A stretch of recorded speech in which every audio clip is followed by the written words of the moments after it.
בשביל שהוא יידחף, אני לא צריך להפעיל כוח. מספיק לי לא להיות פה. והוא כבר הלך. הכוח שלו העיף אותו. זה הרעיון של יינג. בשביל לדחוף אותו, אני צריך לפחות את הכוח שלו.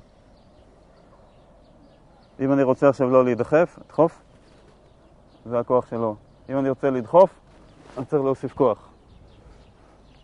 יינג, הכוח שלו דוחף אותו. טיפה הוספתי, הוא כבר... הטיפה הזאת זה יינג. בתוך היינג יש מילימטר אחד שלי, לפעמים לא צריך גם את זה. זה השאר שלו. גם אם הוא דוחף, דחוף. עכשיו, ברגע שהוא כבר זז, מספיק לי להוסיף טיפה.